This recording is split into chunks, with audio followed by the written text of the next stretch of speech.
Le GPS est un instrument pour moi, quand je suis en expédition, qui est essentiel non pas dans le chemin que je vais suivre en ayant les yeux rivés sur le GPS, mais plutôt comme la garantie de pouvoir me situer dans l'espace à différents moments de la journée. Par exemple, quand je suis dans l'Arctique, on est sur une glace qui dérive, ce qui veut dire que sans GPS, on n'a pas. Quand on s'arrête à un endroit, eh bien, une demi-heure après, une heure, le lendemain, on n'est plus du tout à la même place. Or, il est essentiel de connaître sa position pour savoir si, par exemple, au lieu d'avancer, on a reculé. Et pour pouvoir, dans le cas de mauvais temps, savoir quel azimut prendre.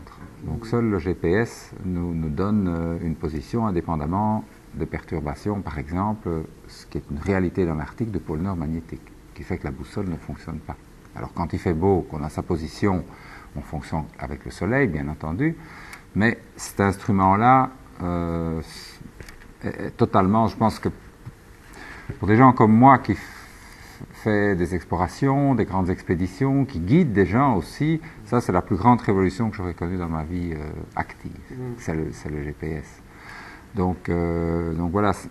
Mais il y a une chose que j'ai envie de dire par rapport à ça, c'est que le GPS n'enlève jamais le fait qu'il faut rester averti, que le but c'est d'accompagner une personne, de lui donner une sécurité plus grande dans la nature. Mais l'activité en elle-même, c'est évidemment une activité où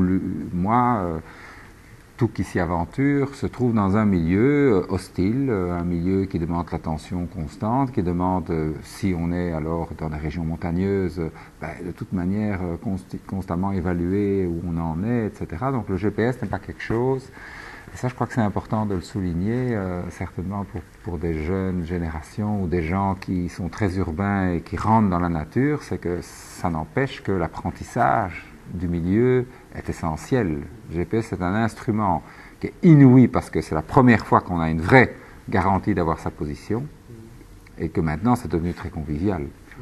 Alors moi j'utilise en général le 60 CS parce qu'il a un grand écran et que j'ai des problèmes de vue parfois, surtout dans la lumière forte, et on ne sait pas toujours mettre ses lunettes quand on est en pleine nature, quand il fait mauvais, que la neige chasse, etc. Et donc, moi je ne jure pas que ça.